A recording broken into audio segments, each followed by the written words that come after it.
Welcome back to American Idol Extra. Sitting here with Jason Castro. Jason, good to have you with us tonight. Obviously, I'm sure you would rather not be right here, right now tonight. Yeah. But let me ask you something. You've had some amazing weeks and gotten some great feedback. Last night was not a great night for you, at least in the eyes of the judges. What do you think happened out there, and how did you feel about it? I think really, I said a little when they told me I got cut, or when they asked whatever.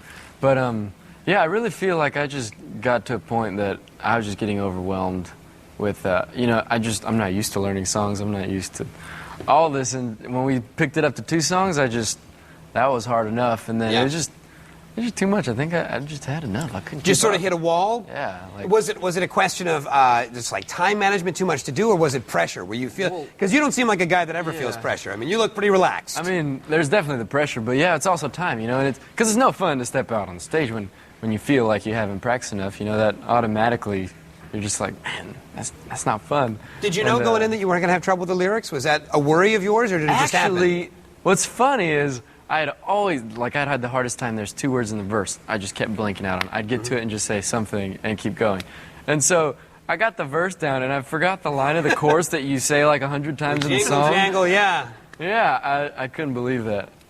What do you think in that moment? I mean, you're up there on stage, you're performing, you know you're essentially performing for your spot on the show, and what goes through your brain? Did you go, oh, no? I'm just singing, and yeah, I'm just like, da-na-na-na, oh, okay. And I see Randy shaking his head, giving me this look like, you just screwed up, and I'm like, oh, well, let's push through. Yeah, but how do you push through? Like, I mean, how do you not just put down the guitar and go, well, that's that? Because that night I actually did have fun. I actually really liked both songs. And so I was really just having a good time. That's why their comments on the first one didn't affect me. Even though that one wasn't even as good as I'd rehearsed. Like I don't know why, I was so lost that night. I think just everything. My mind's just been I've just been like in this funk. And, but yeah, I don't know, just whatever. It's the same thing every week. I do what I do. If they like it, and they like it. If not. No doubt. Hey, we've got a question for you from our audience. Brought to you by AT&T. Your World Delivered. This is Kendra with her Team Jason Castro t-shirt with a question. My team let me down this week, but where did you get the inspiration to grow your dreads, and how long has it taken you to grow them? Well, actually, I was a senior in high school, and no, I had grown out my hair. It was pretty long, and I kind of had this habit of growing my hair long and then just cutting it off and starting all over again. And it was really long, and I was kind of like, what to do now? I was bored, and somebody told me, hey, why don't you do some dreadlocks? And I'd always been fascinated by them. I think like most people are like, what are those? But like I remember in 7th grade not washing my hair all summer in hopes that it would magically happen. Wow. But it didn't happen.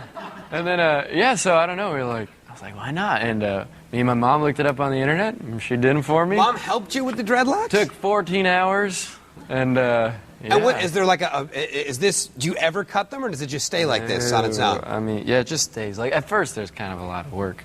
Just, like, you just wax them and roll them. And do you have to practice getting used to them? Because even up on stage that I saw, you'd be playing, and you'd have to get one out of the way. And yeah. Does it take some time to learn to work with them? I don't know. I think it's just like growing out your hair. I mean, at first they were only this big, so they went in my way. They stuck straight up. What do you tell people when they're this big? What do you like, I was just a joke. No, Stick with me. It was just for fun. It was senior year. I was just being goofy. How did you feel about the other contestants on the show? Because you guys are in pretty intense circumstances together, yeah? I mean, they were all just great. It was a really cool season. Lots of diversity. Well, we talked to all of them about you, and they each had a little something they wanted to say on your parting. You ready to see it? All right. All right, have a look.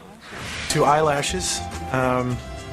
It's been an absolute pleasure having you as a roommate. I'm sorry to see you go. Jason, you are just really goofy and laid back, but you're still a really smart guy. You are so relaxed and calm, and I must say you brushed off on me a little bit. It's funny how you're always finding time to sleep throughout the day. And keep smiling and keep that cool vibe that you have. You're awesome. Keep rocking that ukulele, and looking forward to the tour, man.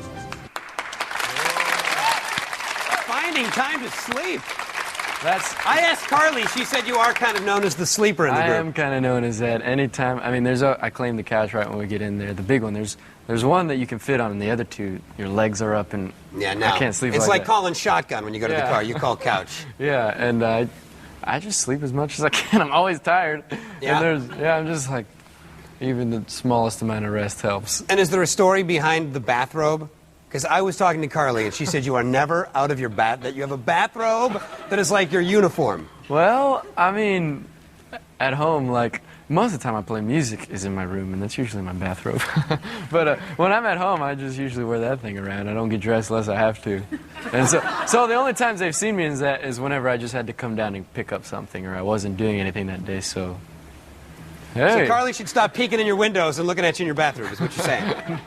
No. No. That's not what happened. All right, we're gonna take a really quick break. When we come back, we're not only going to talk about Jason's hair, but find out what's in it right now, right here.